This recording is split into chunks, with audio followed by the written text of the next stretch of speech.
Yeah. Oh, no, go ahead. Yep. That'll work just fine.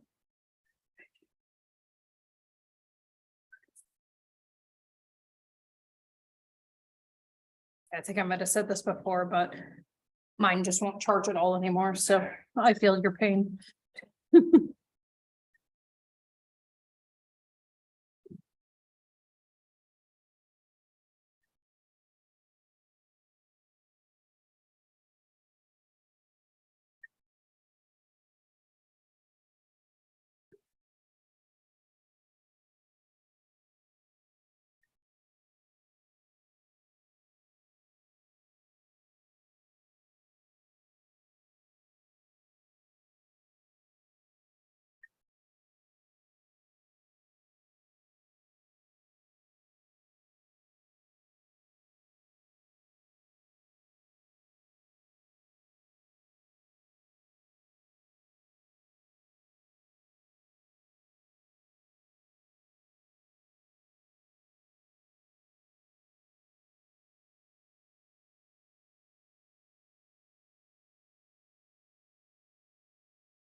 Alrighty. I don't know if this is just like the weather or what, but today, there just haven't been that many people coming to class, which like, respect. But it's just sort of interesting. People will probably trickle in as well. All right, so thank you all for being understanding last Thursday. I think I'd given a little too much time to this chapter anyway, so that's why I sort of made the decision. We could cancel. They keep saying she has a fever and then she comes home and she's totally fine, so I don't know. Hopefully she'll be okay now. But today we have just a little bit, couple slides of lecture left, and then we're gonna watch an episode of the show Detroit 187, which shows a whole bunch of different stressful situations police officers can be in. And then we probably won't get to the assignment today, so we'll do it next time to start off and then go into our next topic. So we had been talking about how psychologists are involved in various aspects of assessment, really, for police officers. But I think it's important to talk a little bit about how police officers are trained as well. So some departments require some college education, some you can go into the academy without. And in the US, the police academy lasts anywhere from 4 to 24 weeks, 40 hours a week. Now, this is unusual compared to other areas of the world. So for example, in Scandinavian countries, sometimes police training is like 4 years, it's basically like going to college. So the fact that we do like 6 months-ish, maybe not enough, right? And there are 2 common criticisms of police training programs. So one is that we go through these really rigorous selection procedures, right? They'll do like a physical fitness test, they'll do psychological testing, they'll sometimes do a written test. And after you do that, very few people fail out. So on the one hand, you could say that means we're selecting people really well, which is good, right? But on the other hand, it makes it really difficult to see any variability in any sort of predictive data. Other people argue that there's insufficient training in the field, as well as a lack of close supervision of trainees during the time they spend on patrol. And again, this is going to vary from jurisdiction to jurisdiction. So some police officers, not all, some districts, not all, will get specific training in crisis intervention. And often you'll see this abbreviated as CIT, crisis intervention training. And so they think about the types of situations they may be called out to, including incidents involving mentally ill citizens, family disturbances, and hostage situations. So all of these are situations that can be pretty stressful and that you want to make sure you handle well. So I have been part of the training part of the CIT, talking about dealing with mentally ill citizens. I got to do the personality disorder section, so some of the same stuff we talked about with antisocial PD, as well as the other personality disorders. And I really liked it. The police officers were very attentive. These were all veteran police officers, so they'd been on the force for a while. They knew. So when I would say things like, you know, XYZ about this disorder, they'd be like, they'd seen it. But not all police departments do that. And even when they do, not all officers take part in that training. A lot of times it is sort of on a volunteer basis.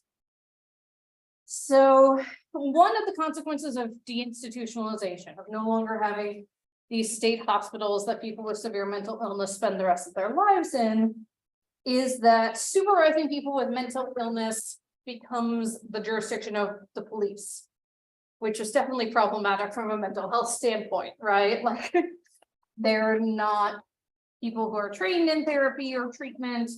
And so this is why in some of the calls to defund the police, or at least realign the funding for the police, people have talked about rapid response social workers, people who are actually trained in mental health who can go and diffuse the situation. Jurisdictions that have these CIT teams, these crisis intervention teams, have specialized mental health training, and they're more effective in crisis intervention, and they make fewer arrests of people with mental illness. There's a large proportion of individuals incarcerated in the US who have mental health problems. So about 56% of people in state prisons, 45% of people in federal prisons, and 64% of people in jails need some sort of psychiatric or psychological help. So there's also, you know, so to try to avoid this, just like incarcerating people who actually need help instead, there's an increased use of what are called jail diversion programs. And in these, mentally ill individuals who have been arrested and jailed are considered for supervised release to the community. Some of the other relevant topics here that I've mentioned in passing, where psychology really does intersect with policing, are domestic disturbances. And so this is the technical term, the fancy term we use for domestic violence situations, right? And so one of the myths here is that family violence is rare. Unfortunately, it's not. Some 14% of kids in the US are abused within their families each year. The lifetime prevalence of spousal abuse may be as high as 50% of married couples. Another myth is that family violence is confined to mentally disturbed or sick people. Not at all. Third myth, family violence is confined to poor people. Not at all. Just rich people are better at paying someone to cover it up. Myth 4 is that people who are abused, in particular women, like being hit, otherwise they would leave. Hopefully everyone knows that's not true without me even explaining that one. And that myth 5 is that alcohol and drug abuse are the real causes of violence in the home. So I have a friend who unfortunately last year died of a heart attack, and he was younger than me. It was really sort of galling, startling. But he had this phrase that has always resonated with me, which is, you don't do anything under the influence of alcohol or drugs that you don't want to do when you're not drunk or high. And that's certainly the case in domestic violence. So what we tend to see is that both partners tend to be as violent, but when men are the abusers, it tends to cause more damage, if that makes sense, physical damage. Researchers have questioned the value of arrest as a deterrent to spousal abuse. The idea is when that person gets out of jail or prison, they're just going to go back, and now the person who called the police on them is even in more trouble, right? Laws have changed, but my friend who's a Virginia Beach police officer shared with me that until laws changed, it used to have to be that the victim had to press charges. And so the police would go to the house, and there would be the victim, you know, bloody, bruised, but the abuser would be standing right there. And they'd be like, are you going to press charges? And so the victim would often say no. Now, here in Virginia Beach, as well as in other places, the officers can make that decision without the spouse having to bring charges. So that is another layer. Hostage negotiation can be really stressful. And there are 4 different types of hostage incidents, and they vary in their psychological dynamics and how best to resolve them. So sometimes the hostage takers are suffering from a mental disorder and or experiencing serious personal problems. Another really common one is a criminal who's trapped while committing a crime. This is sort of your classic bank robber taking hostage situation. The third is inmates who capture prison guards or other inmates as hostages. This one, as you can imagine, could be quite terrifying because you have a whole bunch of violent criminals. And number 4 are terrorists. And those can be domestic or international terrorists.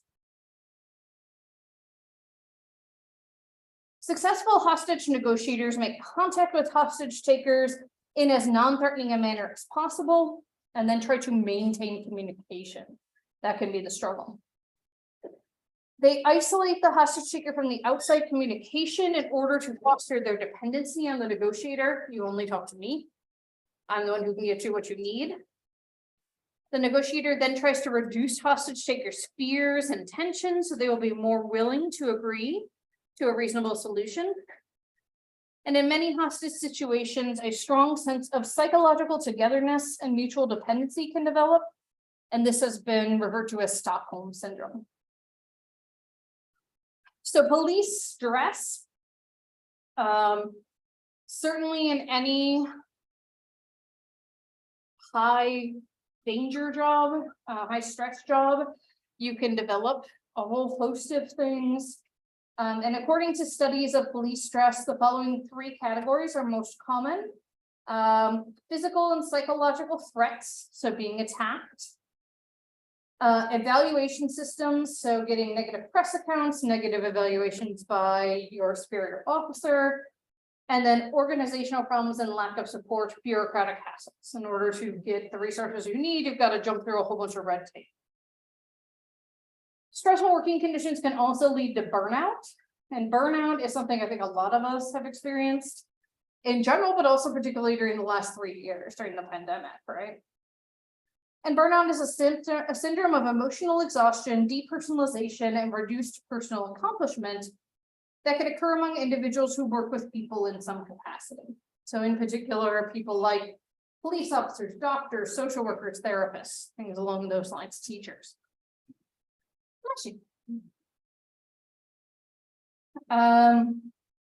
So there are organizational qualities that can help to prevent burnout, and so I will present them in the way that they're more likely to create burnout, if that makes sense. So lack of rewards, if you're never getting positive feedback, if you're never getting raises, you don't feel valued. Lack of control over job demands, you don't get to say what's realistic or not for your job load. Lack of clear job expectations. Hopefully with law enforcement officers, we hope their assignments are clear, but they're not always. And then lack of support from supervisors. Some of the repercussions of burnout, for particular law enforcement officials, we see affects their behavior at home. So there's a high rate of substance abuse, domestic battering, and divorce for police officers. In terms of solutions for burnout, one of the solutions is team policing, which is a partial shift of decision-making from like just your supervisor, just a centralized authority, to the frontline officers and their immediate supervisors. So the people who are out there every day get a say in the policies. Officers can be given greater flexibility in response to and how they respond to demands. And many police agencies have developed their own stress management programs or will refer their officers for counseling. And to overcome burnout, police departments have developed alternatives for providing counseling to their officers as well, because it tends to be stigmatized. So they'll do things like peer support groups. One of the questions that's arisen in psychological research around policing is whether there's a police personality. Is there a certain personality of person who's more likely to go into law enforcement? And the consensus is that career socialization is a strong influence on stronger influence than pre-existing differences in temperament. So it's a really fancy way of saying, no, there doesn't seem to be a police personality.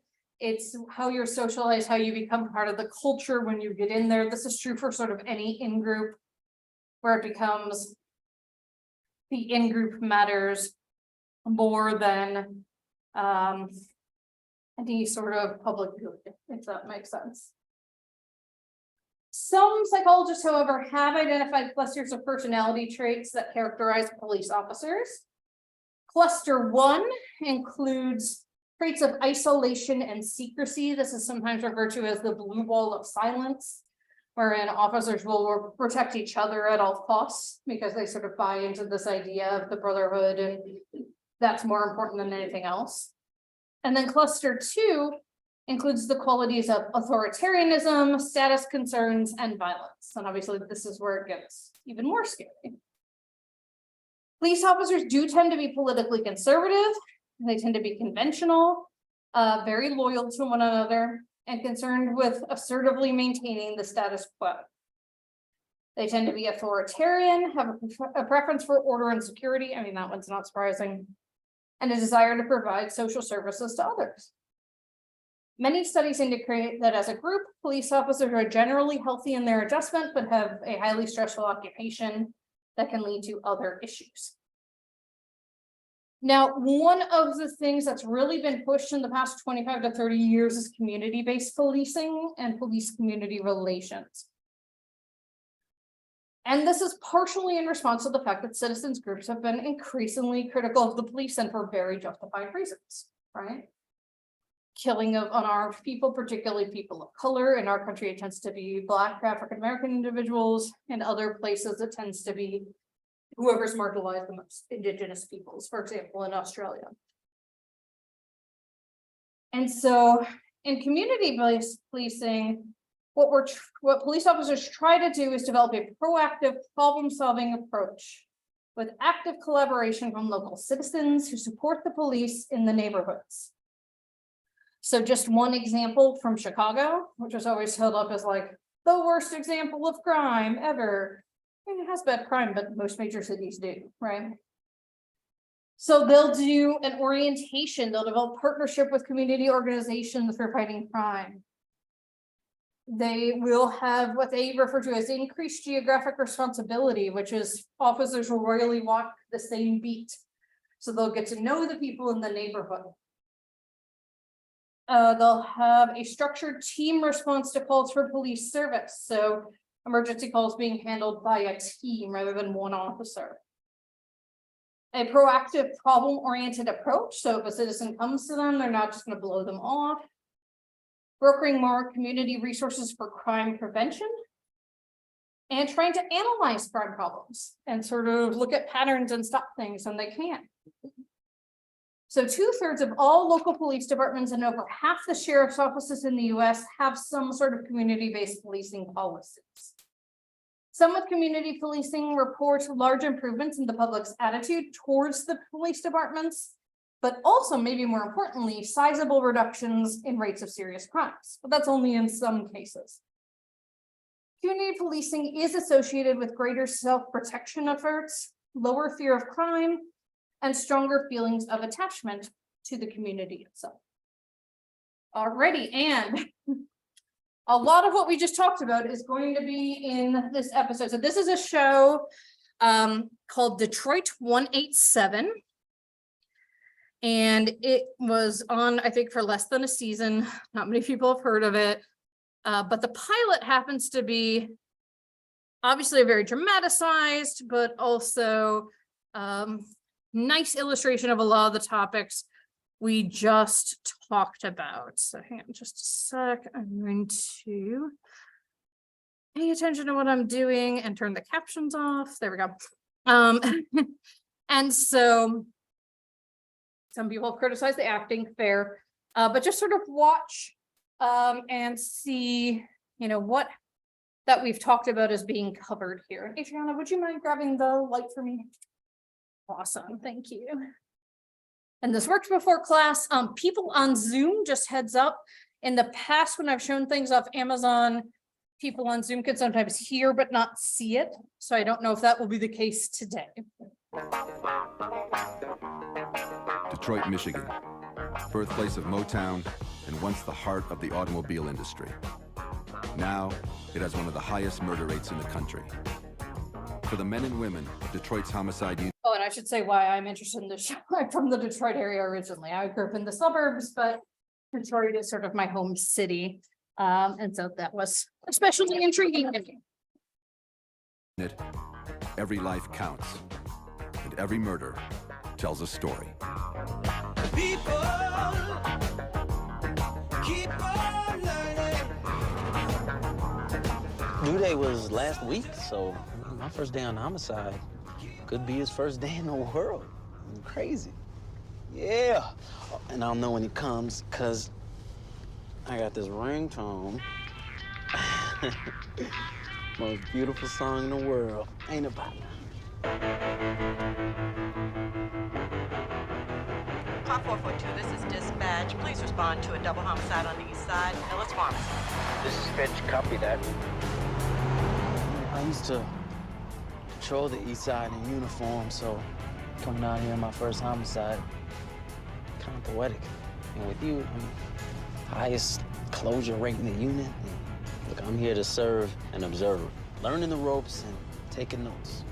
So if there's anything you think I could be doing better. Stop talking. Yep.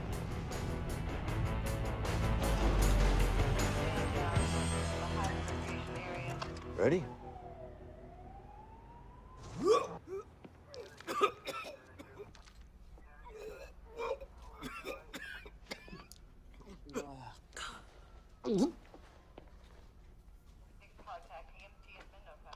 You own the pharmacy, David Sung.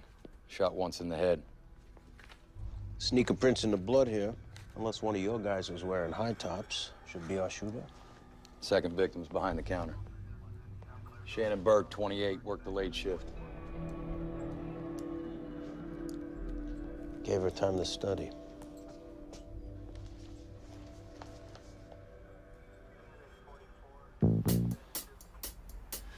Used to come down here and meet my father on his beat. We grab a Coney and American, line be out the door, but we walk right in. Cop never had to pull out his wallet in them days. Yeah, when we moved here from India, my dad would drag us down here like 3 times a week. I don't know, I guess he thought the more chili dogs we had, the faster we'd assimilate. You can't put all that ketchup on there. That's not a Coney. I don't even know what you call that. It's a free country, man. I call it living the American dream, baby. Stop. Longford. Junction Rail Yards? Okay. Somebody reported a dead vagrant on a train. La nota y appena iniziata. Here we go. The night has just begun. Nothing like walking up on a crime scene. I want to miss that feeling when I retire. Oh, yeah. Sure you'll miss it in winter when I'm freezing my nuts off. You're in your house in Tuscany sipping a Chianti. Please, how do you say Crimea River in Italian, pal? Male Caucasian. He's probably looking to get you a free ride, tries to jump the cars, loses his footing. Since when do hobos wear Hugo Boss? It is a pretty nice suit. Whoa. Check this out. We get a gunshot. What do we got? Another junkie looking for a fix. But like my wife says, if we fight him here, we don't have to fight him in Ferndale. Commuter cop. Must be nice going home to the burbs every night. You're telling me. I grew up 4 blocks away. Every time I come into one of these, I'm praying it's no one I know.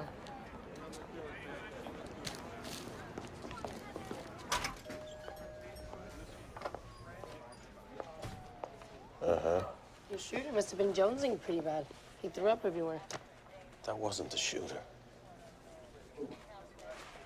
No way. Wait.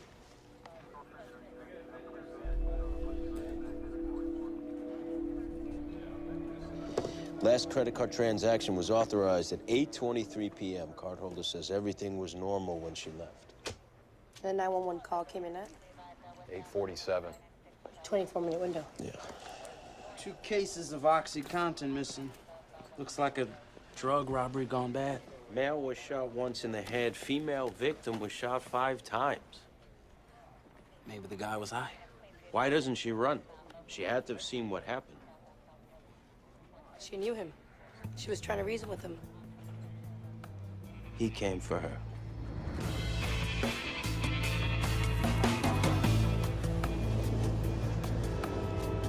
Morris Bachner, divorce attorney.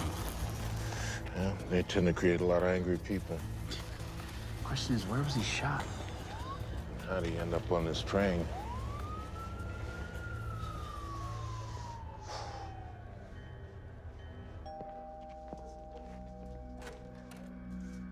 Good evening, ma'am. We're detectives with the Detroit Police Department. Can we have a minute of your time?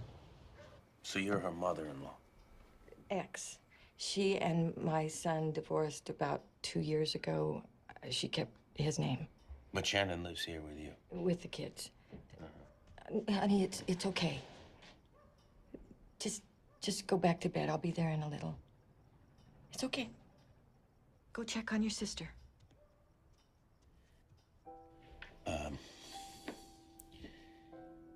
Ma'am, Shannon was found deceased this evening at work. She was a victim of a homicide.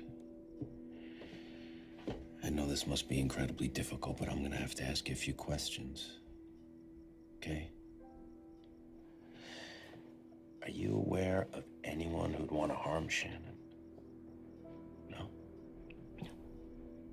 Had she been seeing anybody? Yes, Alvin Green, for about a year. They were very happy. And Shannon's children, your son's their father? Yes. And what's his name? James. James Burke. And where's your son now? In prison. This poor kid. I'm very sorry for your loss, ma'am. What am I gonna tell him? What am I gonna say to him? Ma'am, look at me. Those kids are gonna be okay. And I promise you. Sorry. Step on.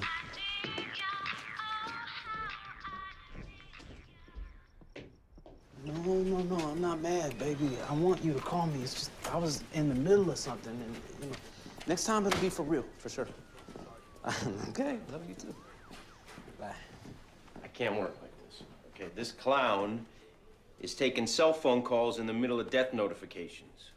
Sounds like an honest mistake. It sounded like a damn clock radio went off in his pocket. The guy is incompetent. Not according to his precinct captain. He has the highest conviction rate 2 years running. Well, he's not ready for this. That's what you said about your last partner. What is it, Mrs. Dryden? She what? All right, hold on, please. Look, Fitch, it's his first day. We're undermanned. Just please, give him a chance. Oh, why the hell should I? Because I said so. Shut the door, please. She's a teenager, Mrs. Dryden. They tend to listen to their music on a higher volume. Oh, no, you ain't gotta call the police. I am the police.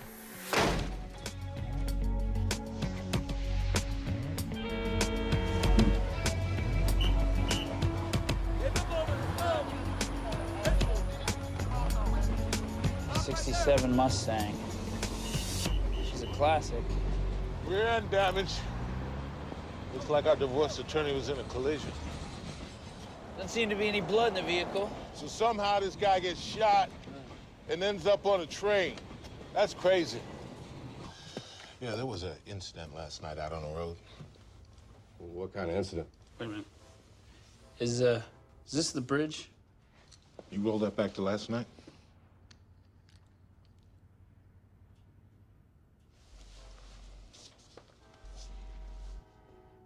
Hold it. Play it from there. There's a collision. That's our victim.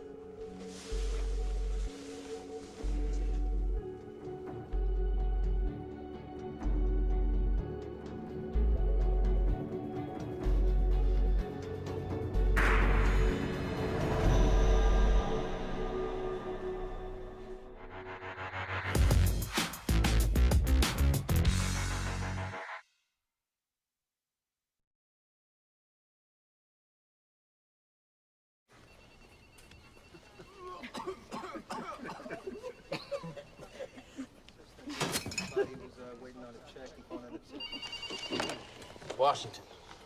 Having a baby. Must feel really special. Of course, there are over 6 billion people in the world. Every one of them was a baby, so when you put it in perspective, how special can it be?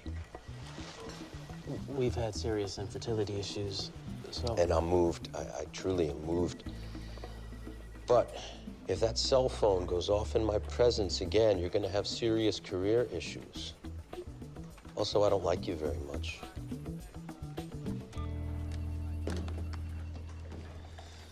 Check on James Burke? He's doing 14 months at Pine River, due out in 3. What about her boyfriend? Alvin Green, I spoke to him. He was at work all night.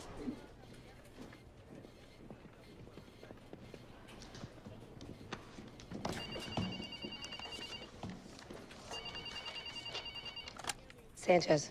Hey, John. Listen, I'm working that pharmacy double. Yeah, pretty brutal stuff. We're looking for 2 cases of Oxy. Anything hits the street, you let me know. All right, you too.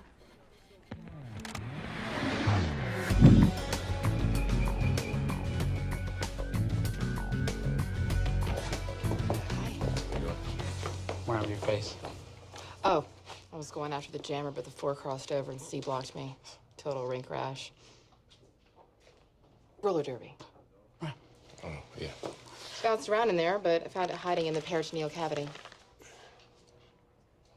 I really can't make out the caliber. This looks like... 9mm. I was totally gonna say that. That means we missed the bullet case not on straight. Let's go get it. See ya. Hey, did he get that house in Tuscany? Finds out tomorrow. It's a personality quirk. He's not good one-on-one. The guy's a mental patient. I mean, he's sitting right next to me. He can't speak to me like a normal person. Talk to him about it. Damn right. I'm gonna. Let me tell you what I know about Fitch. That's about it. And I've been here for 2 years. Nobody understands the guy, but he gets results. So if I were you, I'd just suck it up and be grateful that you have someone like Fitch watching your back. Easy for you to say. Where's your partner? He dropped dead 2 weeks ago of a heart attack.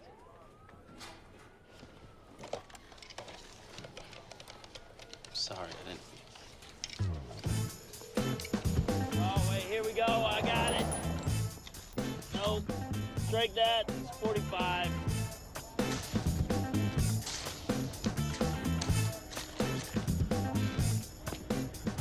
Here it is. No. It's 22. That's what happens when you look for bullets in Detroit. Say we call it a day. Giri Luciana. Catara del pesce. What? Those who quit don't catch no fish. Yeah, baby. 9mm. And fresh. I can smell the powder.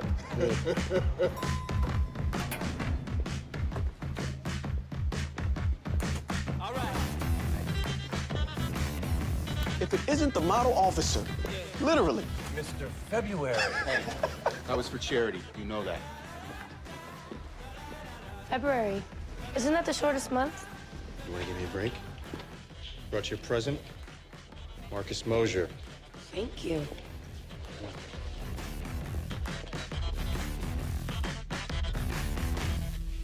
Picked him up on a parole violation. Found this on him. Oxy.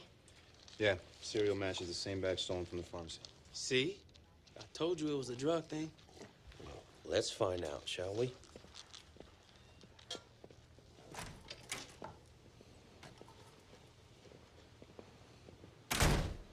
Tell me, where'd you get this? Found it in Elmwood Park. Elmwood Park. And when was that? Yesterday afternoon. Okay, let's review. Yesterday afternoon, you're skipping through the park, in the hood. You got junkies and dealers everywhere you look, and you just happen upon a full bottle of OxyContin just laying there in the grass like a dog turd. Yeah. All right, well, on a scale of 1 to 10, 10 being totally believable, this is how good that lie was. We know that bottle wasn't in the park yesterday. That bottle was stolen from the pharmacy last night. You know where you are, Marcus? This is homicide. Homicide? Yep. 2 people were killed in that pharmacy. And right now, the only suspect we have is you. But I didn't kill nobody. Oh, right. A junkie who broke parole and lied to the police. How long do you think that trial lasts? 10 minutes. Life sentence. That's good. Get to Hong's in time for lunch? Sounds good to me. Life sentence, Marcus. Say it with me. Come on. Life.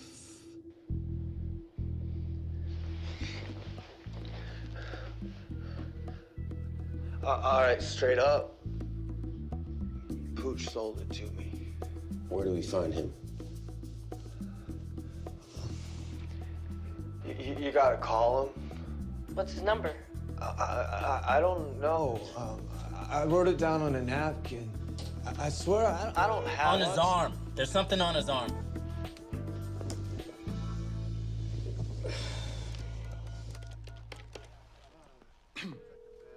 What up, though? Pooch. What was this? Yogi. Listen, man, I'm gonna need some Hold on. Who gave you my number? chiclet. Chiclet? I don't know no chiclet. Well, you know Lil D, right? Yeah, everybody know Lil D. He's good. Yeah, well, D said you got some oxy. Think maybe you could hook me up? Quickie picky on Jackson. Give me about an hour. All right, cool. Done. We good?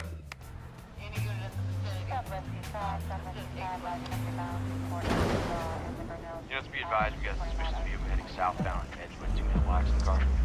Yeah, Pimpmobile. Hard to miss. Wait for it. Hold it, we got Metro. Dispatch. I have a cruiser on Jackson and Edgewood about to interfere with an operation. I need you to call him off immediately. Black keys.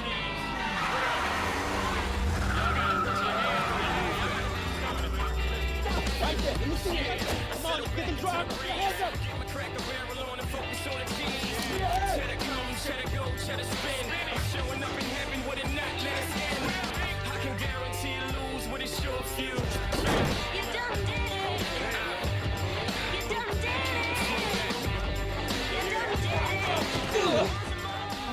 Where you going, Pooch?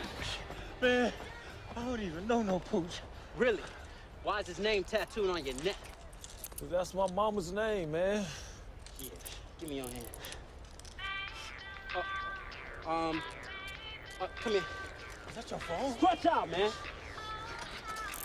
Stay, Pooch. You about to answer your phone? Honey? You sure? You feel any discomfort in your pelvic area? Then it's just a false contraction. Honey, I love you, but you gotta understand, this is my first day. And no, I know it's our first baby. No, all I'm saying is don't call me again till the water breaks. Ah!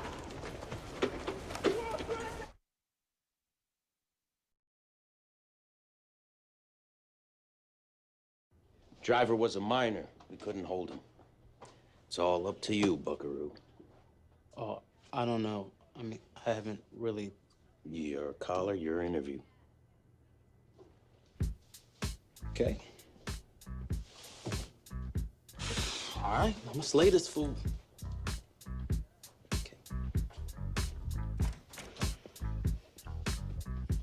Sure about Officer Bobby in there? We need a confession. I know what we need. Pooch. How you doing today? You. You wanna tell me where you were last night? Thought you knew, Peaches. Last night, I was your wife. After that, my... Hey! You know where you are? I know where you are. Nowhere. You ain't got on me. Look at you. You green as a Martian. Come on, man. What is this, y'all? Training day? Huh? You a funny little midget. we're not done till I Say we're done. You ain't calling the shots. done in one word. Okay, you gotta start helping yourself. yourself. Okay, you see this? 3, 2, Done. I should have 1, stopped. lawyer. Tell me you have a strategy. I want this guy to think he's smarter than us. Yeah, well, apparently he is smarter than us. He just invoked his right to an attorney. We can't question him anymore. I don't need to question him.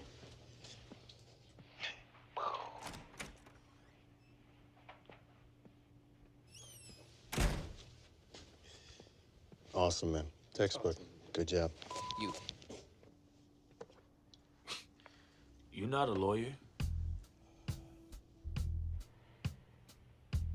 Struck the last of my soda.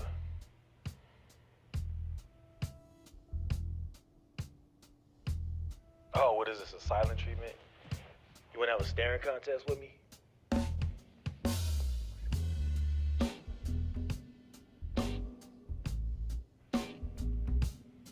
Enjoy yourself, knock yourself out. Go ahead.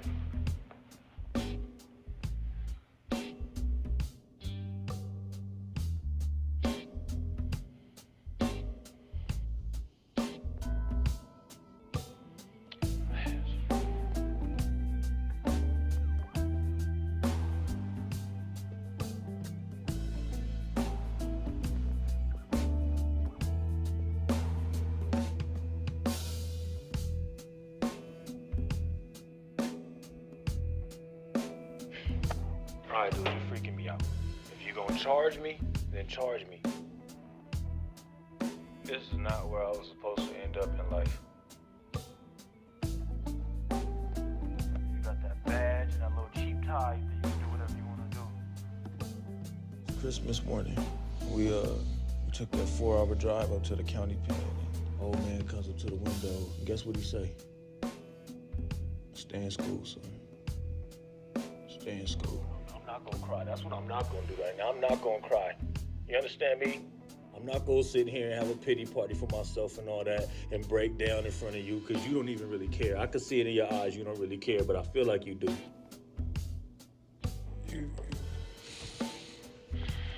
don't know, man. This is crazy. Oh, it's like, it's hard out there, man. This ain't even real, man. I'm doing bad. You know what I'm saying?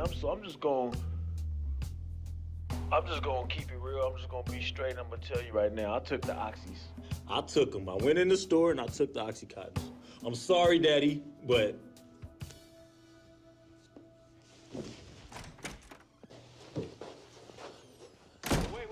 Hold on. I didn't kill anybody, though. You know what I'm saying? Those people was dead when I came in there. You heard me? I was not there. They was dead already. I was playing basketball. Go check the court. Yeah, gang members, they come out here and duke it out on the courts instead of out there on the streets. Hooch was here until about 9 at least. You sure about that? Oh, yeah. Yeah, he hit the winning basket. 3-pointer at the buzzer. Thank you, Father. Yes, sir.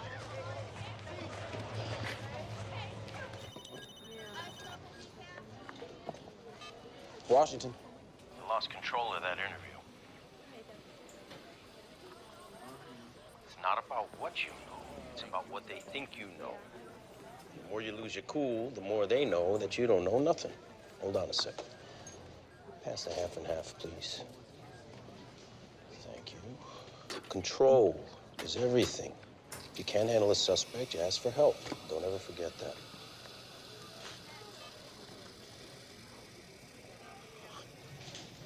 This place used to be a porno shop.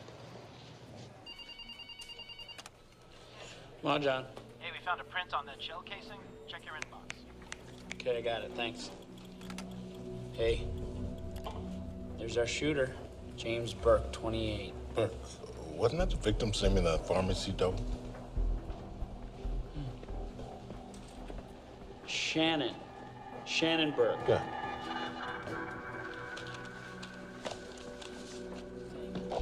There he is. James Burke. Says here he's in prison. Eliminated as a person of interest. Yeah, well, he just got a hell of a lot more interesting, didn't he? Okay, thanks. James Burke's print just came up in another homicide. I thought he had 3 months left on his sentence. Made parole yesterday. No. When the Department of Corrections tells me that a guy's in prison, I gotta trust he's not down the street having a slice. A 24-hour clerical backlog? Really? That's your explanation? We just had another homicide. The victim was James Burke's parole officer. Your clerical backlog just got somebody murdered.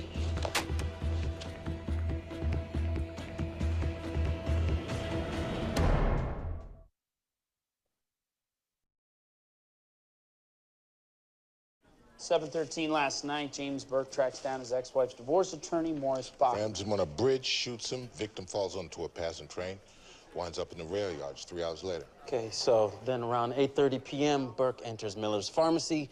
He kills his ex-wife, Shannon, and the pharmacy's owner. Wrong place, wrong time. Which brings us to 40 minutes ago. James Burke's parole officer pulls into his parking lot. Burke commits homicide number 4, leaving his pickup at the scene. It's hard to figure. I mean, this guy was a 2-time nonviolent offender. Something made him snap. Timeline's too precise. He planned it inside. You sit in a prison cell long enough alone in your head, crazy thoughts start making sense. He acted on them the second they let him out. Longford and John, head over to the parole office, see what you can find.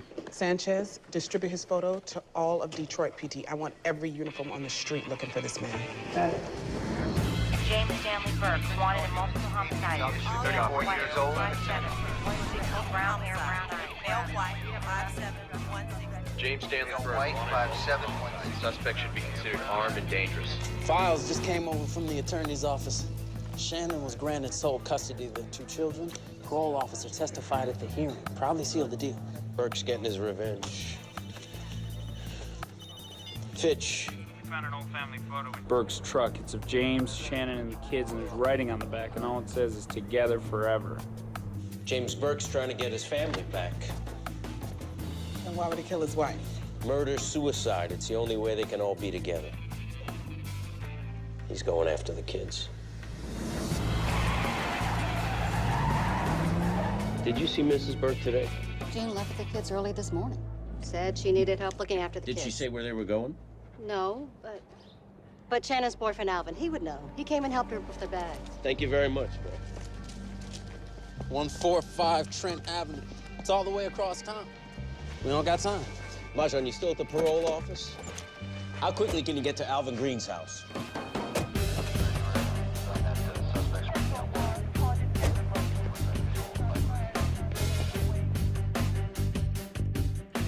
No sign of Alvin Green. I'm guessing Burke took him against his will. Hey, we got blood here. It's still wet. They can't be more than 5-10 minutes away.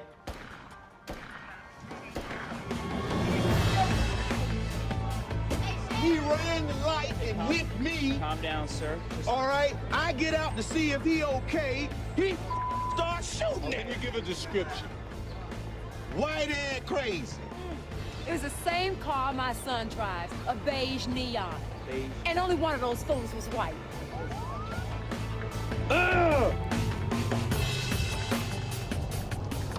Beige neon heading east on Mac. Suspect is armed. Repeat, suspect is armed. Burke has Alvin Green. He's using him to find the kids.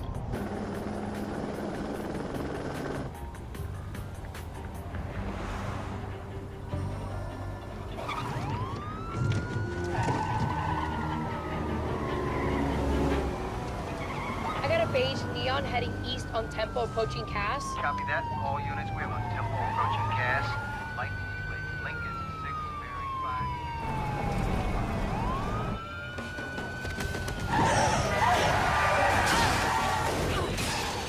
Repeat, officer involved. Detective Sanchez requiring immediate assistance. 2423 Temple. All units.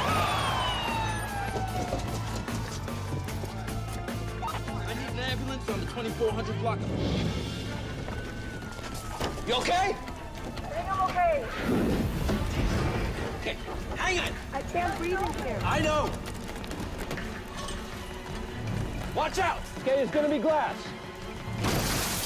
Watch yourself. Watch out. All right, look out.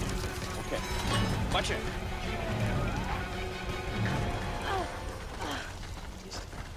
You all right? Yeah, I think I'm fine.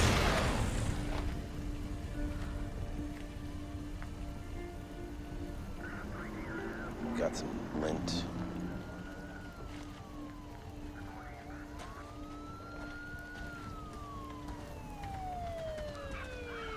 We found the beige neon Well, who knows? Maybe he stole another vehicle. All right, thanks. What Elvin Green say? Nothing. He's barely breathing. They lost James Burke. We need to find those kids before he does. We're asking anyone with information on the whereabouts of June Burke and these children to contact law enforcement immediately. We believe they're in imminent danger. Again, we're asking anyone with information on their whereabouts to please contact authorities at once. Tips hotline. What is tips hotline? Boy and a girl? Exact location. Tips hotline. Thank you for calling Detroit PD. Okay, thanks. Caller, just saw the news report. Says June and the kids are staying at an apartment in the Loft District. Let's go.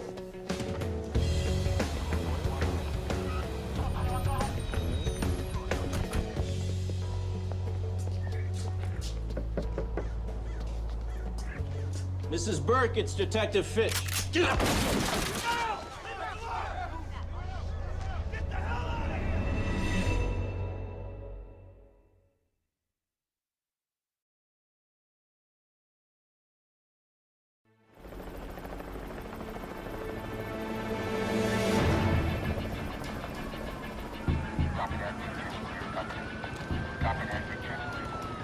Reporting here from the scene. SWAT team is... James, we're gonna leave a phone by the door with some dinner. I promise there's no tricks here, James. We just want to talk, all right?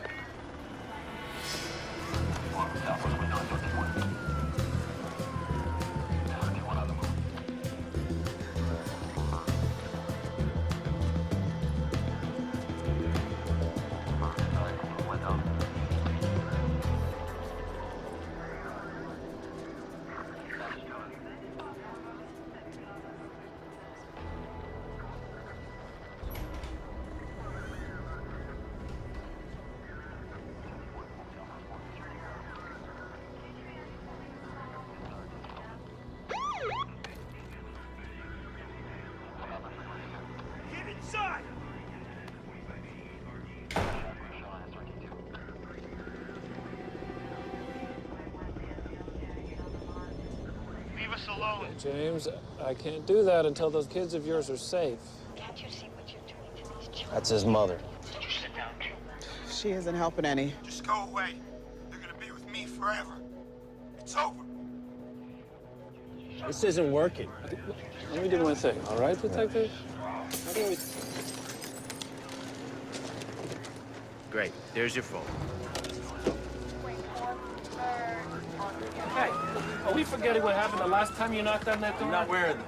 Bitch, we have a contingency. Contingency? You can't send a SWAT team. This man killed 4 people. What about those kids? We don't work for the dead. We work for the living. Burke looks out that window at us.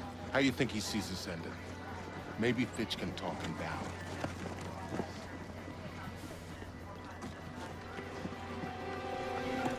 Get him wired. If anything goes wrong, we're coming in.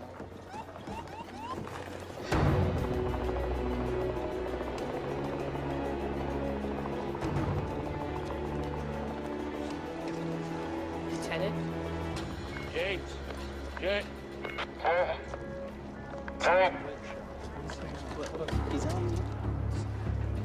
James, my name is Detective Fitch. I'm gonna walk to the door, all right? Just gonna walk to the door real slow. He's looking himself killed. I'm on the stairs. Can you see me?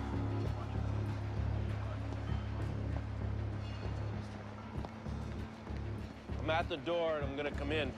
And it's all right because we're just gonna talk a little, okay?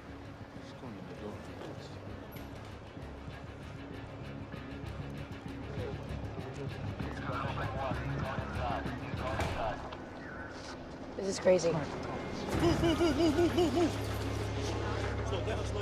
Stay back! Stay back!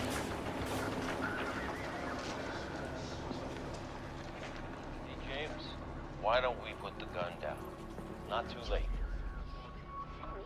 What do you want? James, you know what I want. What do you want? Nothing. It's too late now. For God's sake, can't you see what you're doing to these children? Would you just shut up?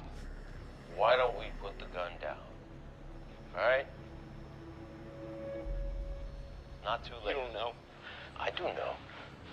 Don't Lie to me! Why are you doing this? Put the gun down. Sit down and shut up. Hey, June. Let's give the man a break, okay? I know what it's like. You love somebody so much, you don't know why they caused you so much pain, right? And that pain builds and builds and builds until we snap.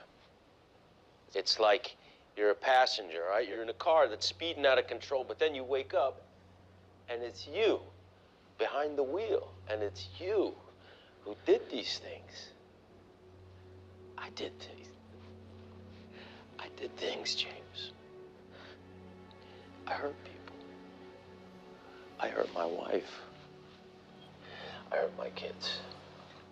When I think about the things I've done, sometimes I really think it'd be easier just to end it all. But I got these pictures on my wall. I see my kids. I can't do it. I brought you something here. Remember this? These are your kids, James. They're beautiful kids. And I know, all you wanted was to be there for them. But now you're all they have. And we can't change the past, James, but we can choose what happens next. Don't come any closer. Give me the gun. Stop. I'm not gonna stop, James. Please. Give me the gun, all right? Here, you take this. God, forgive me.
You want to see me, Lieutenant? You look like a drug dealer. Yeah, that's my job, remember? Not anymore, it isn't. Your promotion came through. Welcome to Homicide, Detective Stone. All right, thank you. Oh, who am I riding with? Sanchez. Okay, good, thank you. Capisco? Sì. Grazie.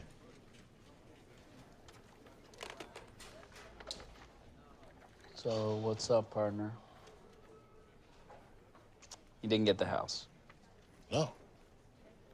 I did.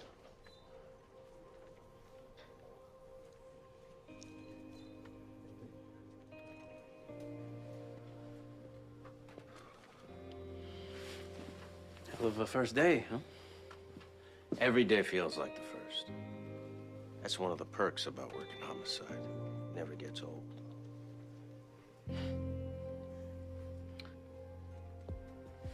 Oh, all the stuff you said in that apartment. You know, about hurting the people you love and feeling like you want to end it. Is it true? It was true when I said it.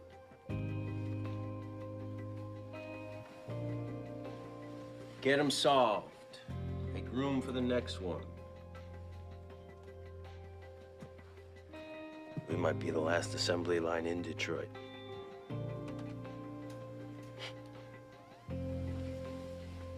You earned it.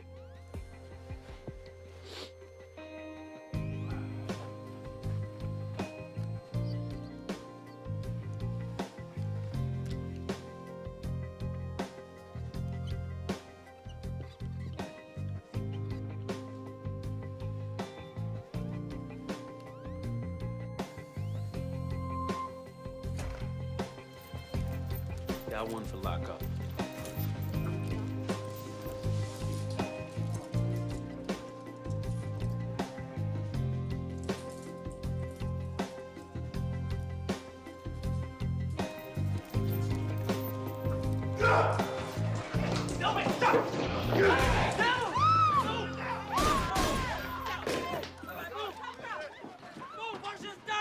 Officer down!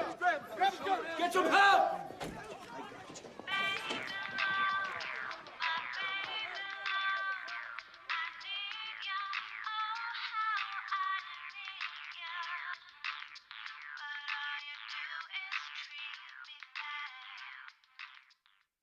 All right, spoilers, he's okay. It's all good.